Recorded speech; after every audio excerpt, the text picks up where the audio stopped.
All right. All right. Welcome to another edition of Off Topic. My name is Randy Zellea, and we courtesy of backsportspage.com. I'd like to welcome in for the first time as my co-host on this show, Mr. Emerito Rivera. He's down below here from Level 1 Games. If you could check out Level 1 Games in Pompton Plains, New Jersey, Route 23, Level 1 with the number 1 in the middle there, level1games.com. Relive your past, take your game to the next level. Here's your all-purpose game store. And back on my right, I guess, regardless how you're looking at this, Keith Elliot Greenberg, former WWE Magazine Writer, back with us, and we have a lot to talk to him about. And I guess let's jump right into it. Your book is out. The last time you were on, there it is. There it is. Oh, twinsies. Twinsies. I love it. And before we get too deep in it, Keith, I got to ask, what has been the general reaction so far to the book? The general reaction is more positive than I expected it to be. I've written more than 30 books, so I'm accustomed to some people who don't like anything going on Amazon and ripping whatever they've read. Most of the reactions have been positive, and I'm going to say this, and this is the honest truth. Generally, I tell my friends, hey, review my book and give it a couple of stars because I'm getting murdered over here. In this case, every review on Amazon and on British Amazon and on Goodreads, I haven't had to ask one friend to do it, and the response has been pretty positive. So if that's all I get, I'll take it as a victory. Em, please feel free to jump in with anything any questions you have for Keith. Listen, the moment I got the book, I don't have a lot of time to read because I live in New York and I travel to Jersey to run the store. So I read in the car on my way there, and every single While you're driving? No. Cynthia drives. I read. So I sit there and I read and I get so into it. So I'll stop and I'll read her like, oh, you got to check this out. Like this is so cool. Like I didn't know this. And I'll read her like a passage and she'll look at me because she's not really a big wrestling fan. She's like, I don't care. Right. And I'm like, yeah, but this is so cool. Like I'm getting into it. Like I read it and it almost feels like I was there, like the way you described a lot of the events. To me, like my excitement was constantly rising as I read it. So I thoroughly enjoyed it. Wow, thank you, Em. That means a lot to me. I have to ask, because the independent wrestling scene is such a big, spread out market, how are you able to not only get a lot of the information that you got, but how is it to make it as accurate as you possibly could in that situation? Well, I'll respond to the first part of your question. The indie wrestling scene is so vast, and that's something I address very early on in the book, because I knew that I wouldn't be able to get to everything. And just since I've written the book, I'm actually working on a sequel now, and I'm being contacted by promotions and wrestlers who are working with organizations I hadn't heard of before. And that's exactly what I expected to happen. Like I just did an interview with an organization called Body Slam Wrestling based in rural Denmark for my next book. And there was just no way I was going to stumble across a group like that. So I explained very early on, I obviously am not going to get to everybody. I'm trying to create a snapshot of a very vibrant scene and a very unique time in professional wrestling. And that's that was the goal. And as much as possible, I tried to put it through the experiences of the people I interviewed, and also to a degree on my own experiences as a wrestling fan. And something that I find very gratifying is that some people who know me a long time have said, wow, a lot of guys who've been around as long as you have become very cynical, and they romanticize another era in professional wrestling, and nothing can ever live up to that era. And I'm guilty of that. Yeah. And, they said you seem genuinely excited about the indie wrestling that you experienced. And I did. I do. I feel very excited about it. And I feel very excited by talent that I'm still watching. Yeah. What's interesting to me is like me, I grew up watching WWE, and I didn't get exposed to a lot of the stuff that I'm watching now until probably I'd say the earliest last year full time, I'm watching more New Japan. I think that's like my number one favorite at the moment. And AEW, I'm watching more Ring of Honor, and I'm seeing you write about Shikara. Is that how you say it, Shikara? Yeah, Chikara, yeah. Yeah, I see you writing about Pro Wrestling Guerrilla. These are the indies that I didn't know. Like as growing up, I knew the independent scene here in New York, but it wasn't that big back then.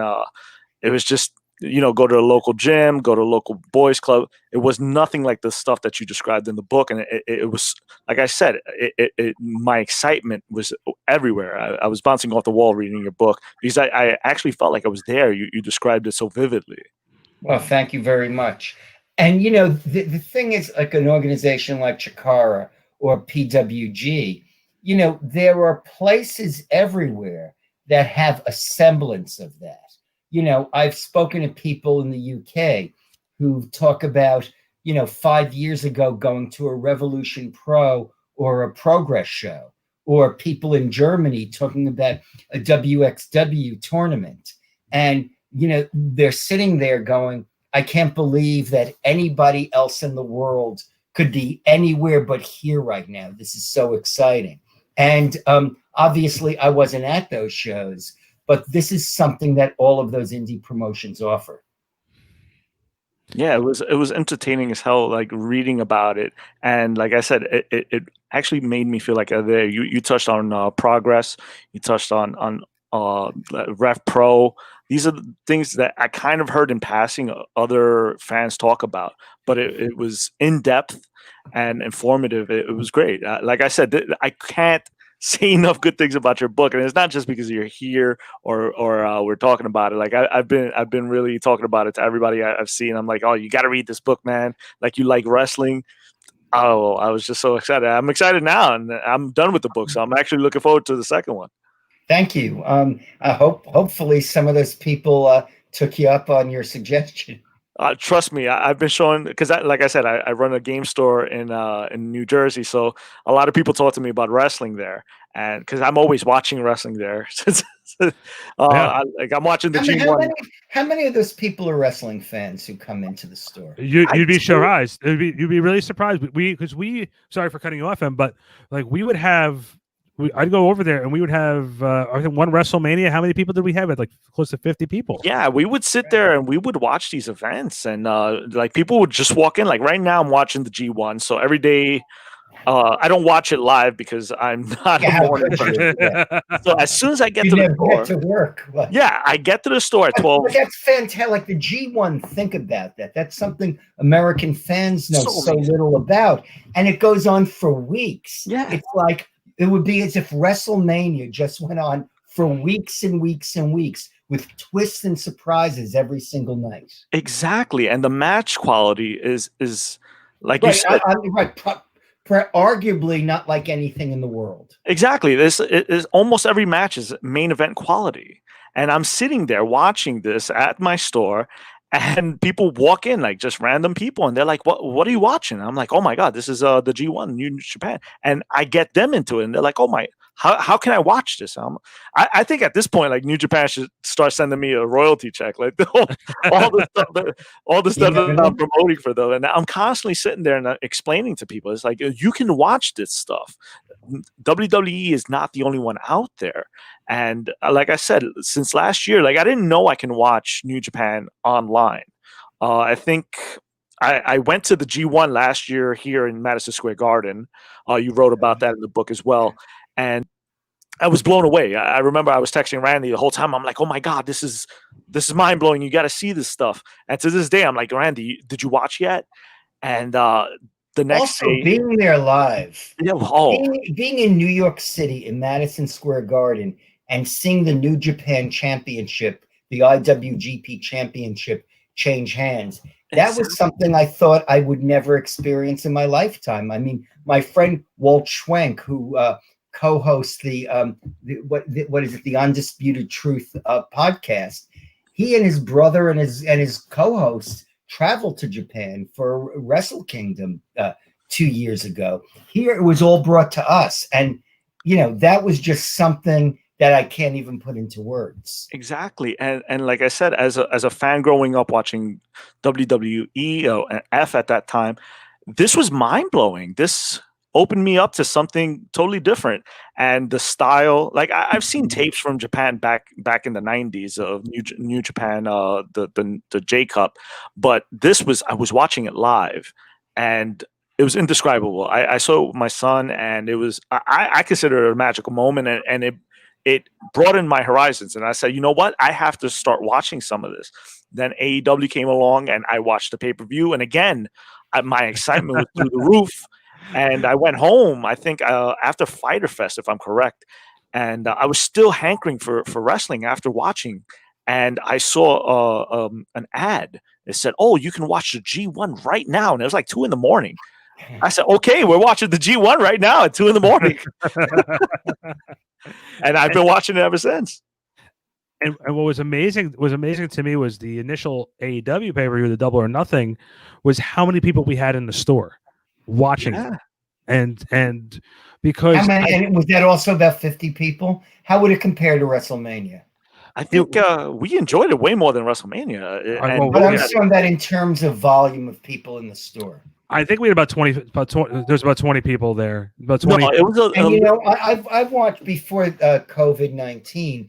There's a bar in Midtown Manhattan that shows the AEW pay-per-views. I'd say you get about 100 fans in there, and they're all fans like we are. They know who all the characters are. Occasionally, someone will bring a friend or two who are not initiated, but everybody enjoys it.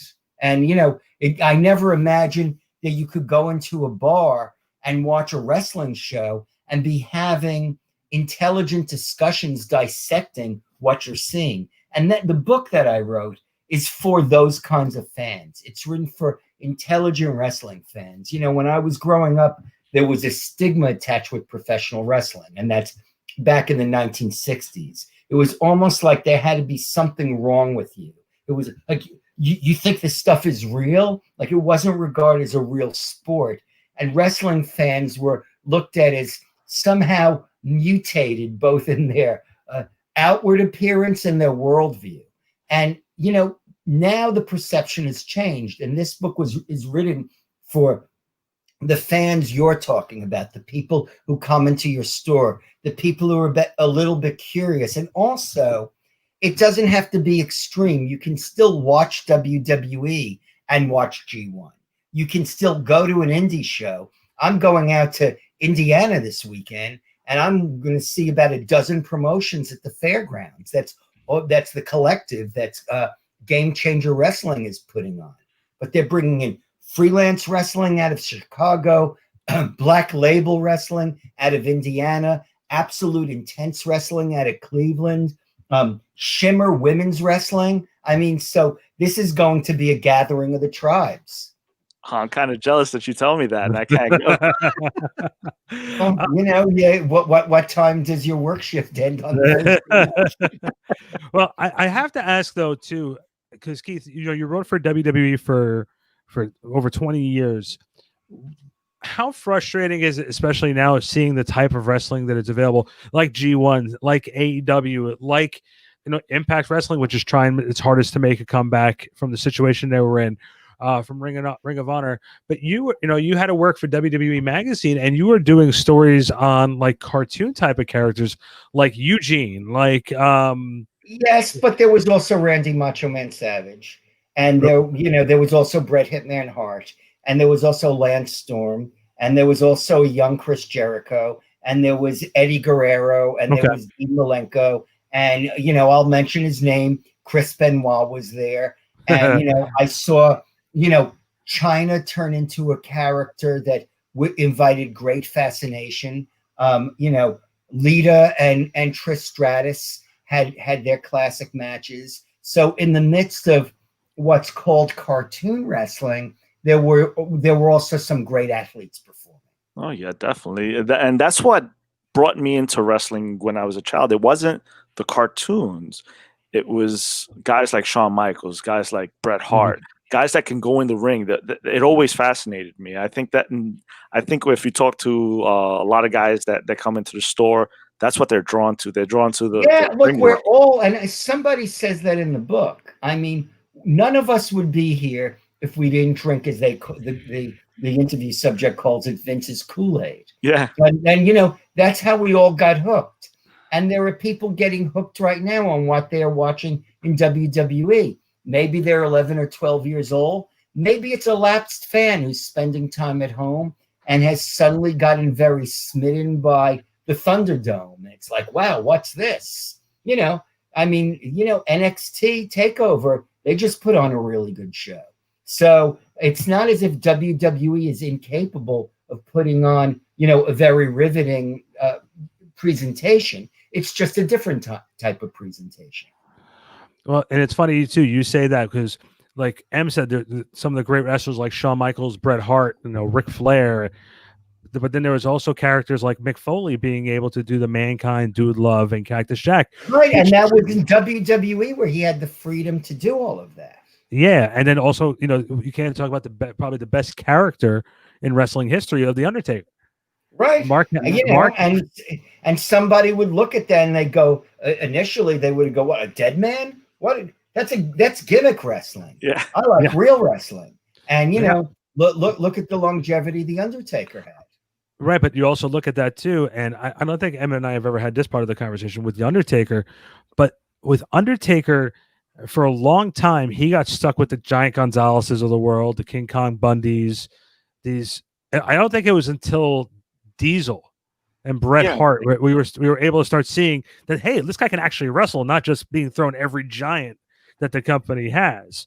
And that was an old formula. And again, we can't throw stones at Vince McMahon for this. Andre the Giant, when he'd be in, if you read the Andre the Giant book that Bertrand Herbert and Pat LaPrade wrote, he'd go up to Montreal and he'd wrestle with Don Leo Jonathan because he was a big, tall guy.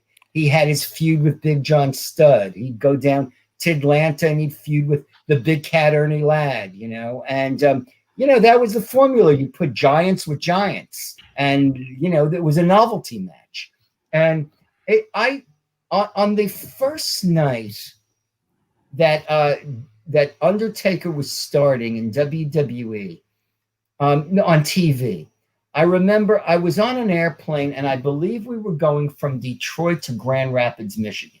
I could be wrong. Maybe it was Chicago to Grand Rapids. And The Undertaker was on the plane. And I knew him as his WCW character, as Mean Mark Calloway. And I said, "Excuse me, you mean Mark?" And he said, "Yeah." He goes, they have this gimmick for me. At the time it was called Kane the Undertaker. Yes. And he's like, I hope it works. I hope it's a good thing. I hope I kind of can grow into it. And then a couple of months later, I see he's, I have some tattoos, and I see he's getting some tattoos, and he's getting a Grim Reaper tattoo. And I'm like, hey, I guess you're getting into that gimmick, huh? And then he turns into The Undertaker. Yeah, who would have thought? Like, I remember seeing that as a child, and I was so into it. Like, oh my God, the dead man. Oh, this is so cool. He came out with, what was that? Big vulture at one point, right? Yeah. Yes. But what's interesting? So The Undertaker, Shawn Michaels, and Bret Hart, all those characters hit their stride after the Hulk Hogan era. Like the Hulk Hogan era was, say, 85 to, let's say, WrestleMania. Was a WrestleMania 5 or 6 when he lost to the Ultimate Warrior? Was that 5? That was 6. That was 6. Yeah. So that was technically the end of the Hulk Hogan era, and I can remember then being with a group of friends, and if they're watching, John DiAgardi was there, and Jeff Steinmark was there, Marissa Scalisi was there, and her cousin Donnie Miller was there. My late friend Dave Becker was there, and I remember we were watching the first pay-per-view. It was SummerSlam, where it was the Ultimate Warrior was defending the championship against Rick Rude, and something was missing. And Hulk Hogan was, finishing out a rivalry with Earthquake. With Earthquake, and this feeling like, it's not the same anymore. It's changed. It's not the wrestling that it was a year ago.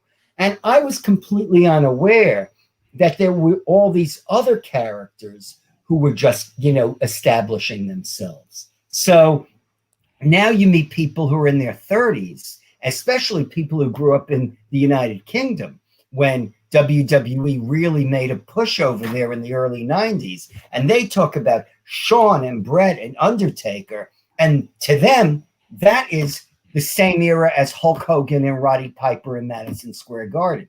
So somewhere there's a kid that's going to be talking about Kevin Owens and talking about Mustafa Ali and, talking about Adam Cole and talking about Keith Lee. I mean, and talking about Johnny Gargano.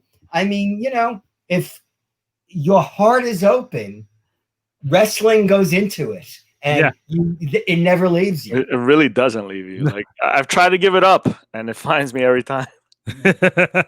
One of the things I have to ask, for your year's worth also working for the WWE Magazine, one of the competitors, I guess, the Pro Wrestling Illustrated, used to put out the PWI and 500, and they still do. Yeah, and they still do. And I just recently got the most recent one, and we wanted to ask your opinion on it, because I don't know what formula they could sort of use to decide who's number one. You'd be better off asking those guys. I was just on their podcast. They take it pretty seriously.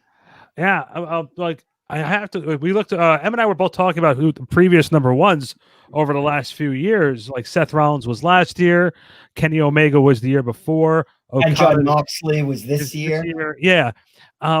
And we wanted to just get your opinion on a couple of them to see if you agree with the top 10. Let me just tell you a story. By sheer circumstance, I went to high school with someone. I didn't know her that well, this girl named Nina. And one day I'm looking on her Facebook page and looking at pictures of her family, and I'm like, is your son MJF?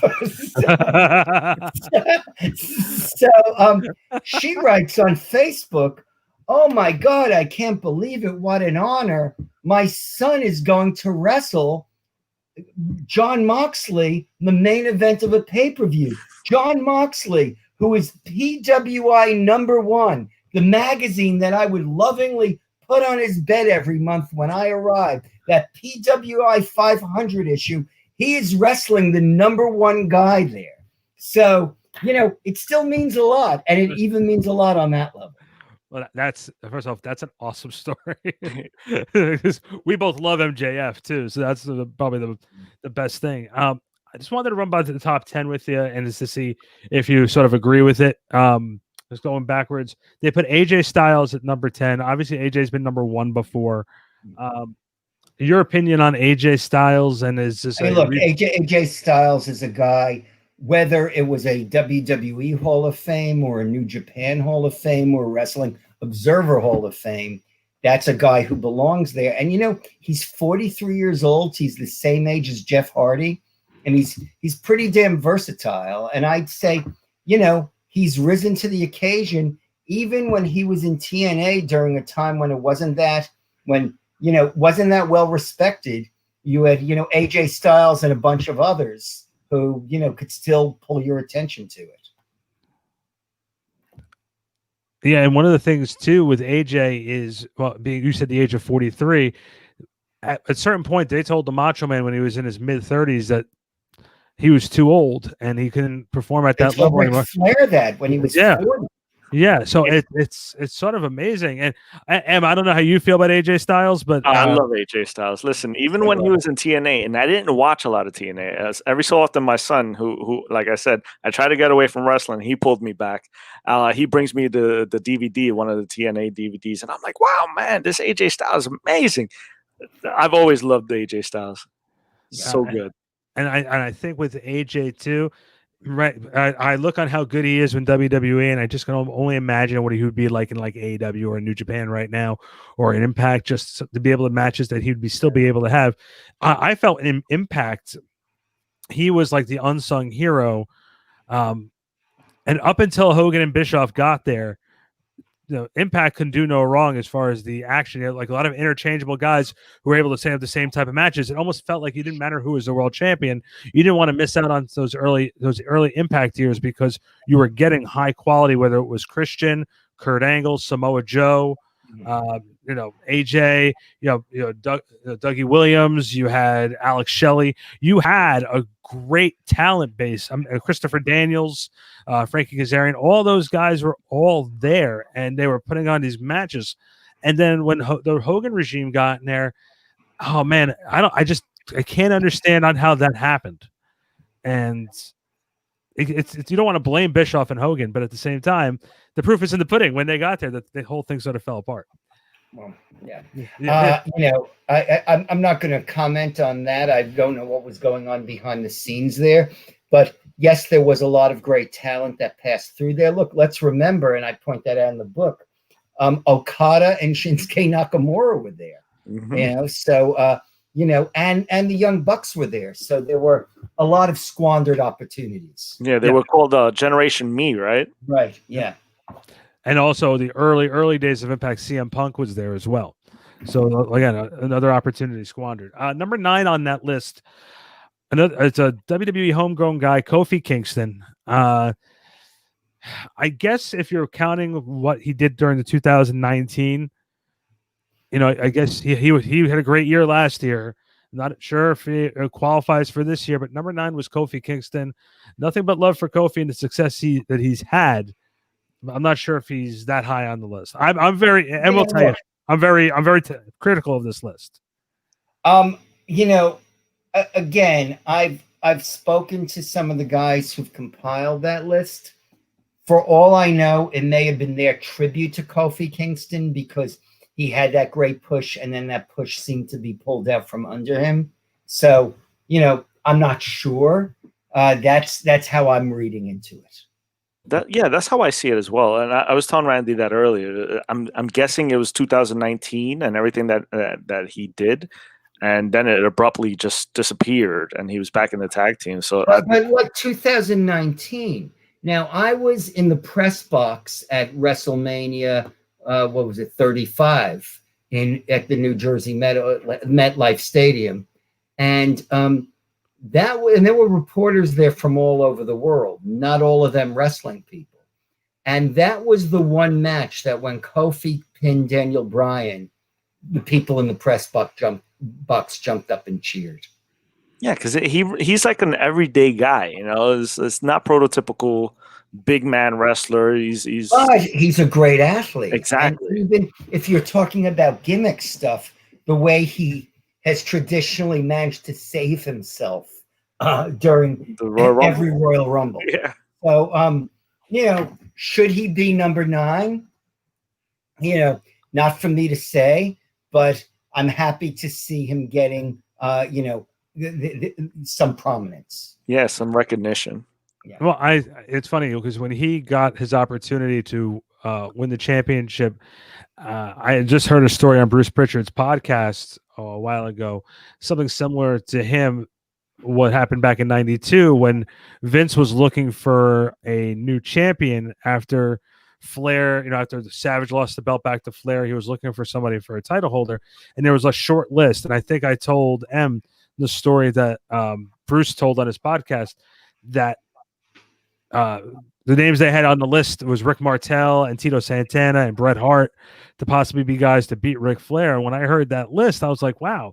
And I said, it sort of feels like Kofi, because Kofi had worked all this time. You sort of took him for granted because you never looked at him more as an Intercontinental or U.S. champion. And look, at the time, Bret Hart was looked at largely as a tag team wrestler. And I was in Saskatchewan when Bret won the title.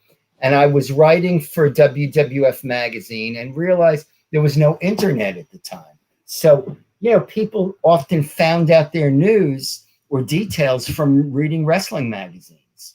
And Pat Patterson came over to me and he said, watch this match and it was between Ric Flair and Bret Hart. And, he didn't tell me why, but he told me to do it. And so I said, wow, is the title going to change hands? I thought to myself, and it did. And it was in front of a crowd in a part of Canada where he'd wrestled with Stampede, and it was pretty cool to witness. Yeah, no, and that's what I like, and I think Kofi deserved to be there. Like I said, he's been there for how many years? At least about 11 years, right? Yeah, something that around that number. Yeah, he's been there for a while, and never once did we expect that push. And then Ali gets hurt. He gets inserted in, does that gauntlet match, and has a hell of a year, and has that great rivalry with Daniel Bryan. So I think it's deserved. I mean, I think that's what they're going off of, and especially 2020 is a shortened year anyway. So it's like, true. How much can you really glean from this year where there's been so much stoppage of wrestling? You haven't watched it. Yeah. So I think who's number 8? 8 is, let's see, 8 is Seth Rollins. Yes. I mean, obviously he deserves to be. Yeah, he deserves to be there. I'm not a huge Seth Rollins fan, but he has done everything the company has wanted from him. Is it that you're not a huge Seth Rollins fan, or is that you don't like the way Seth Rollins' character is being portrayed? I would say I would say the character, how he's been portrayed, some of the things he's done on social media haven't really rubbed me the right way as a fan. But his ring work, I can't sit there and take that away from him. The man is amazing between those ropes. I cannot take that away from him. And will I watch a match with him? Definitely will watch. And it's funny too. One of the things we say on our AEW podcast that we do, presentation is everything. If you present the character the right way, he's going to be over with you. If you present him in a way where it's hokey, you're not going to be able to. It's not going to be able to really come out the right way. Seth, in my eyes, look, it's stale to me. Something needs to. Maybe he needs to go to SmackDown, or maybe even a break. He's going to be taking a break coming up with his fiance having a baby. So no, but you know what I didn't like was that he was a face while online he came off as heelish. Mm-hmm. So it's I think that's what rubbed me the wrong way. It's like, hey man, stay in character. I don't know. Yeah. If you're face on TV, be a face online. That's. I got you. Yeah, but that was my issue. And then we have Cody at number 7. And like I was telling Randy, I can't argue with this list too much, because if you go by what they say, and that's win-loss record, match quality, and all these things, I honestly can't sit there and well, I also think that Cody would be worthy just because of the significant role he's played in the formation of AEW, the fact that we have an alternative now. Mm-hmm. If Cody hadn't become disenchanted, and this is all in the book, if he hadn't become disenchanted with WWE, who knows if AEW would have come together the way it did. And, certainly that makes him a very significant figure in the history of professional wrestling. And he's certainly a significant player in what we've seen in professional wrestling over the past year. No, and one other thing with Cody too is after AEW was formed, you look at the matches he had with names that we never really had heard of.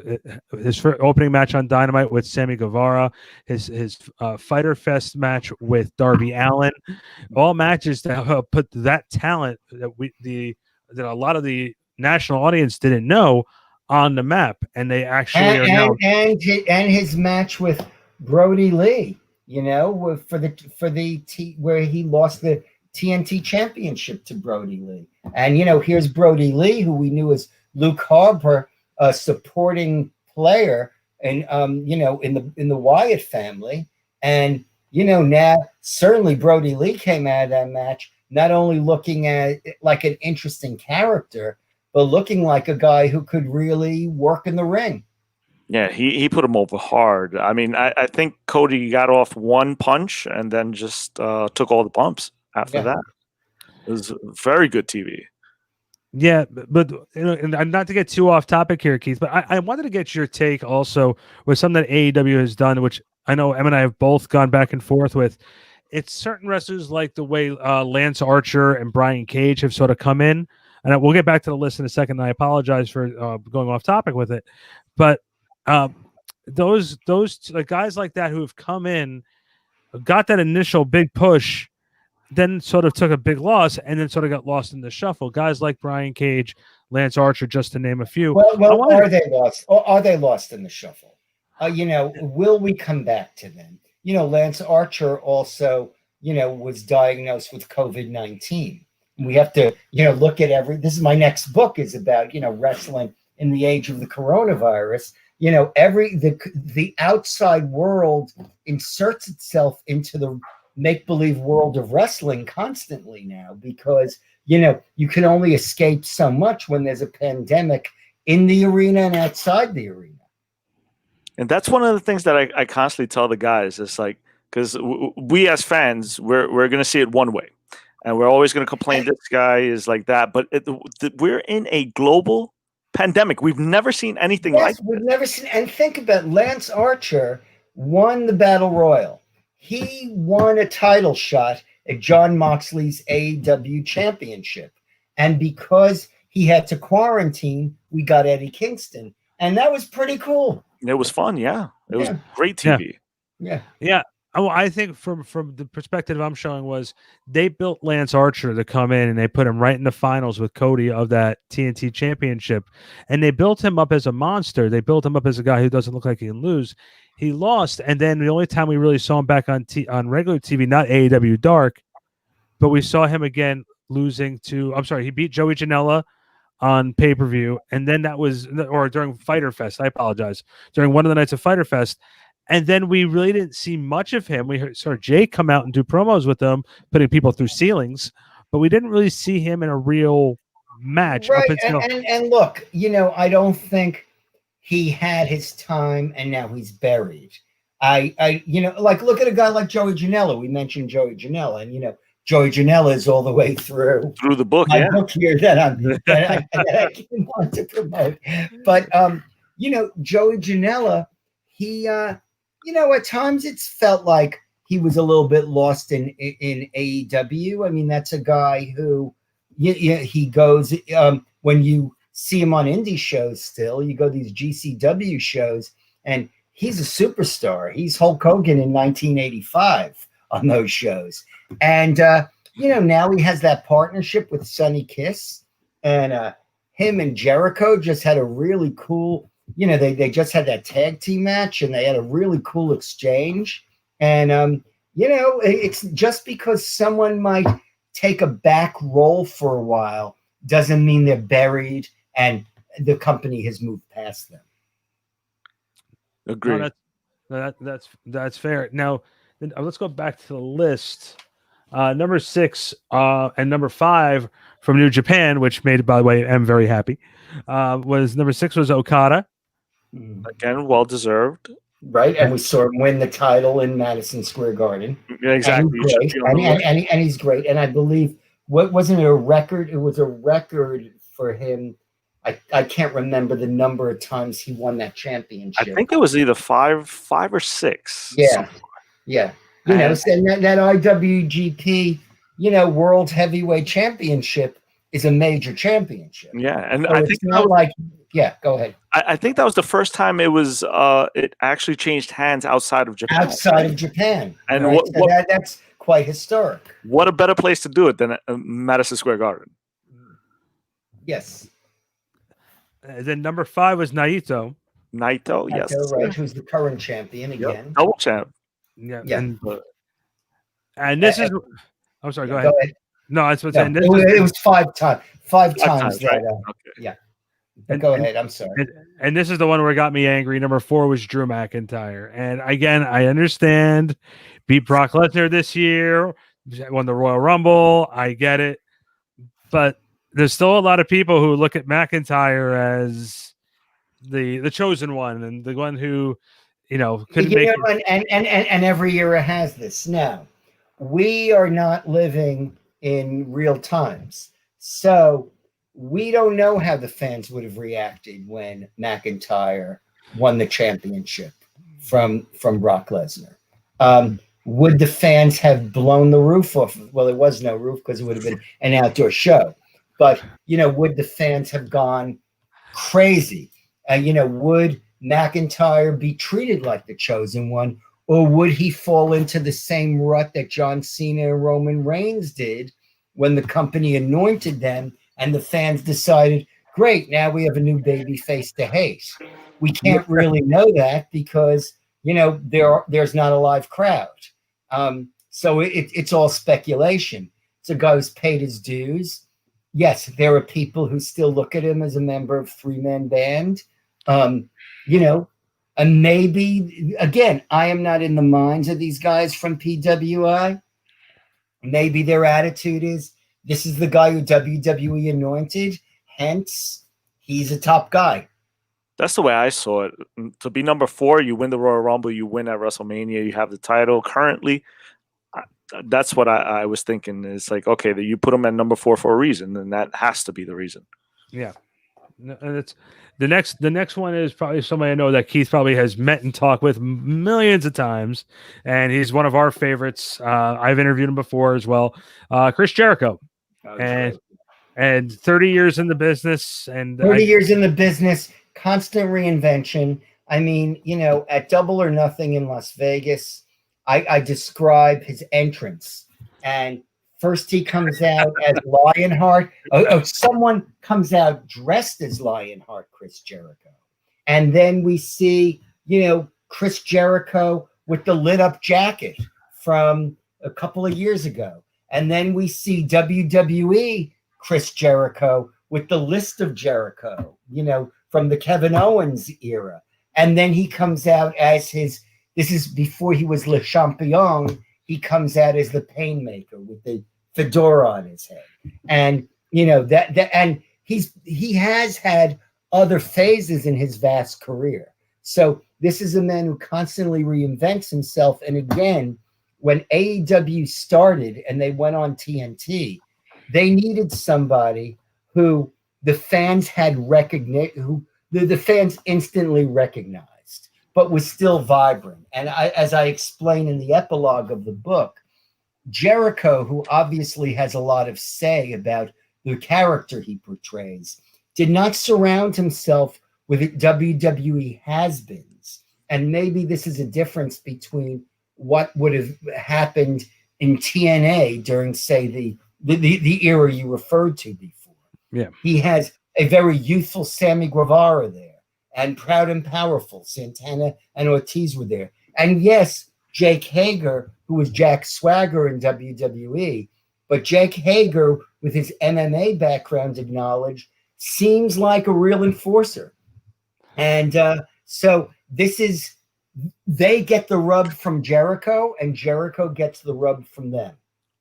Yeah, and I read that. I actually finished the book today, this morning, and I that was still fresh in my memory that you said all of that, and it was so cool because, like I said, I saw Double or Nothing, but here, like reading the book and you describing it, it brought me back to that moment when he came out and he was the Painmaker after seeing his previous gimmicks, and I was so thrilled, and like I said, it kind of made me want to go watch it again. If I had the time, I would probably put it on later on. It's funny you say that. Even when I've read the book, it's made me want to watch Double or Nothing and G1. It's particularly some of the preliminary G1 matches. Oh, yeah. I'd like to study those a little bit more now that I'm not there.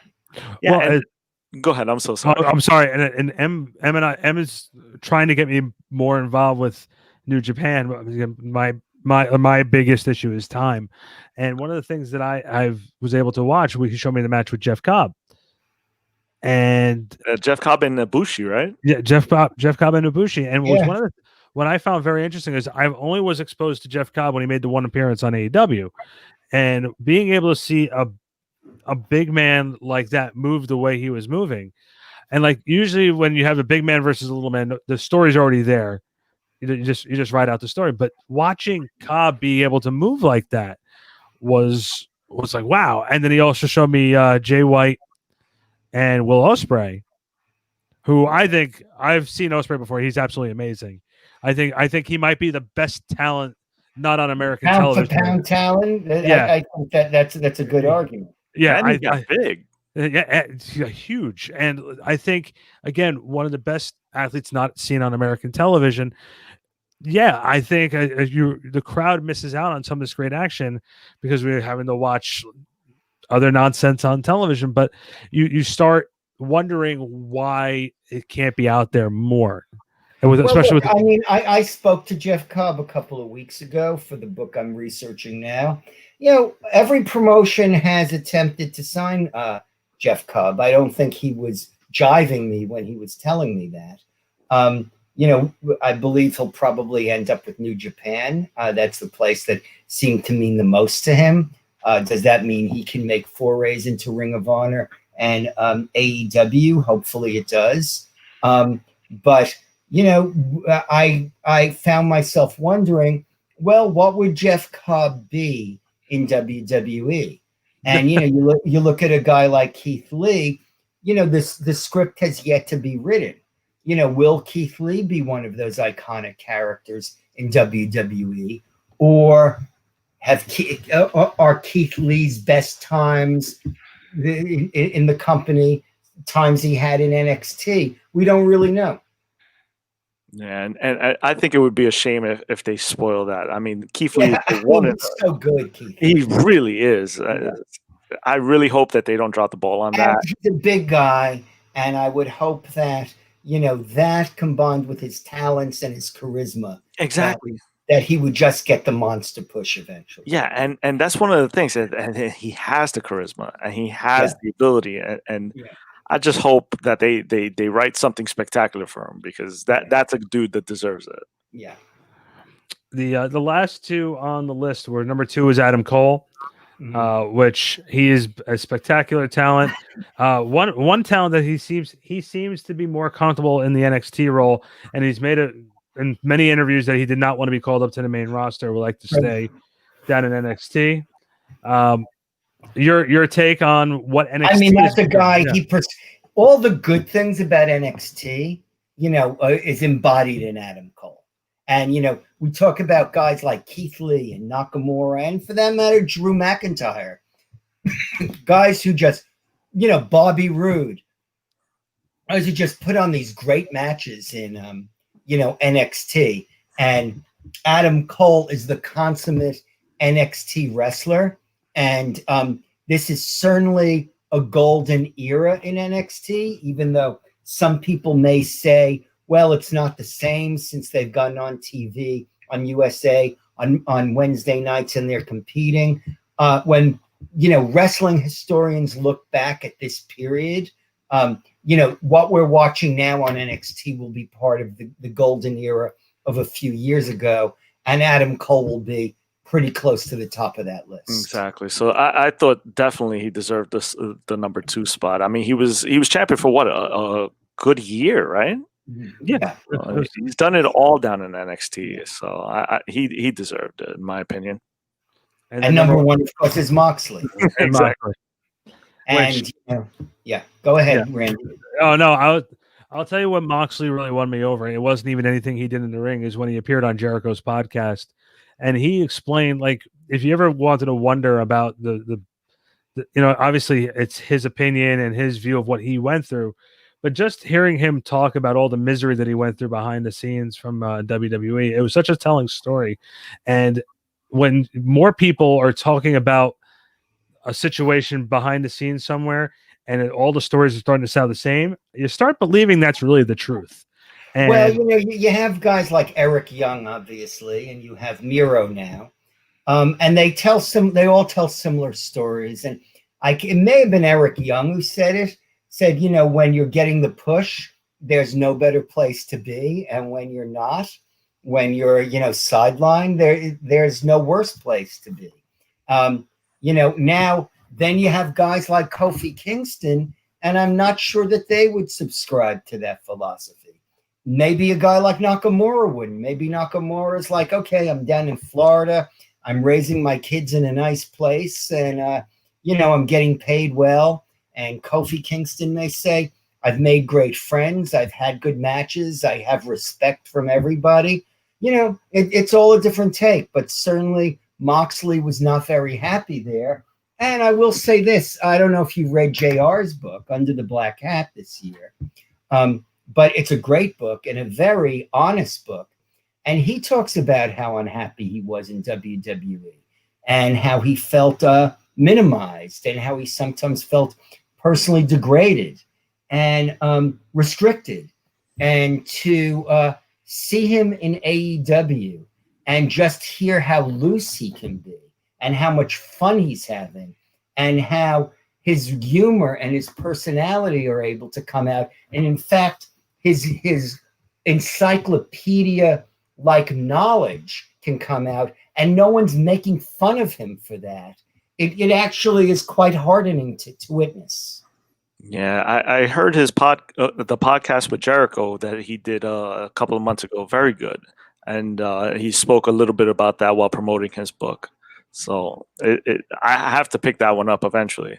But getting back to books, I'm actually very excited about your next book because, again, the world is upside down. And yeah, I mean, we're talking about it here. You can't stop talking about it. Yeah, and I can't wait to see what you find out there, how wrestling companies are coping. I know that the Good Brothers, they were doing a social distance for Lariato Pro down in Georgia. There's a lot of that. Yeah, I interviewed a guy who calls himself Dirty Ron McDonald in San Diego, who was, and he's supposed to be, the deviant son of the other Ron McDonald, the clown. And, he was doing drive-in shows, when people were really distancing a lot more. And it was all top secret. And he would send information to people via burner phones, and they would order a parking spot and they would be sent to some parking lot and there were no permits, but there was supposed to be social distancing and people were supposed to stay in their cars. And, there's something very exciting and grassroots about that. Yeah. Even during COVID.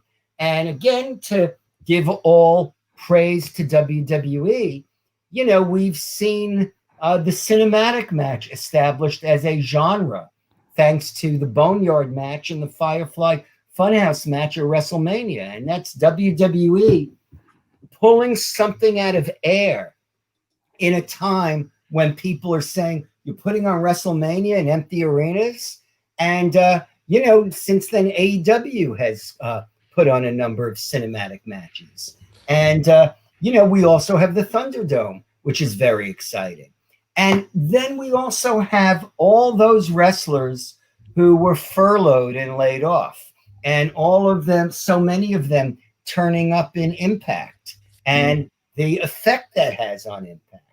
And we have the speaking out movement. So even during this pandemic, all of this stuff is happening in professional wrestling.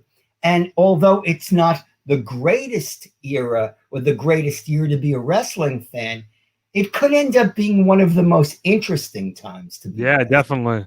And that's why I'm looking forward to your next book, because I know you're jotting all of this down meticulously, yes. And I'm going to relive it through your next book. Thank you. And I wouldn't be amiss if I didn't bring this up, because I know it just gets M fired up, and he was a subject during your book. But the name Orange Cassidy has to come up at least once. I just had this talk. I was on Bill Apter's web show tonight, and I've said this before. I may have even said this in the interview with you, Randy, that he's the one guy who didn't break character when I was interviewing people for this book. I was following him around the country and we emailed each other, and he just wouldn't break character on the record. And finally, I was finishing up the book and I said, you know what? I'm just going to say that you wouldn't break kayfabe. And he said, okay, man. And, then he did an interview with ESPN where he let his guard down slightly, but not too much. I would have enjoyed getting a little bit of that, but I still respect somebody who keeps it real, and Orange Cassidy keeps it real. Yeah, you mentioned that a couple of times in the book, that he just he would not go on record for an interview. You chased him around. Yeah, he chased him around. He'd answer in yes and no's. Now, off the record, it's not like the guy acts like that 24 hours a day. It's not like the story that Lanny Poffo likes to say, that once his brother, Randy Macho Man Savage, heard Pampero Firpo say in that gravelly voice, "Oh yeah," Lanny Poffo said, "I never heard my brother speak in his real voice again." It's not like that. Orange Cassidy is not Orange Cassidy at home, I am convinced. But he's Orange Cassidy in public, and we're all richer for it as wrestling fans. That we are. Well, Keith, I want to thank you for giving us some time tonight. The book is called Too Sweet: The Indie Wrestling Revolution. I feel you can like order it on Amazon. You can order it from ECW Press. You can get it from the bookstore. And you know what? Greg Oliver, the great Canadian wrestling writer, said, if you want to keep little independent bookstores in business, go down to your local bookstore and order it from there. Because then, you're even if they're only doing business through the front door by you ordering books, if you want to do that for a mom and pop bookshop, go ahead and do it. It's a good deed. Yeah, support the mom and pop bookstores and video game stores. I mean, just and who knows? Maybe I'll come down to your video game store. I would love that. Yeah, listen, you let me know the day, I'll be there. I'll make seriously if you want to do it.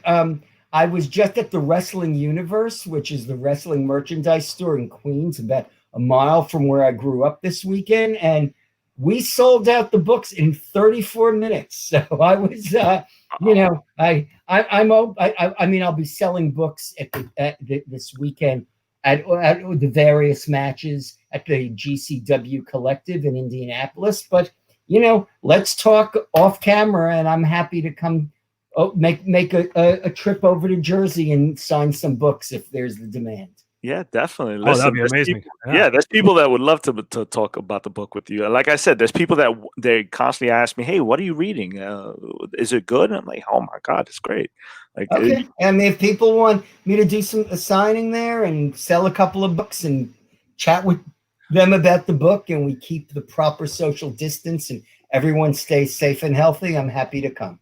All right, maybe we could set that up. All right. Well, Keith, real quick, would you let everybody know on social media where they can find you? Yes. Once again, I'll show the book. Keith, you could see my name, Keith Elliot Greenberg. You can find me on Facebook and on Instagram as Keith Elliot Greenberg and on Twitter as Keith E. Greenberg.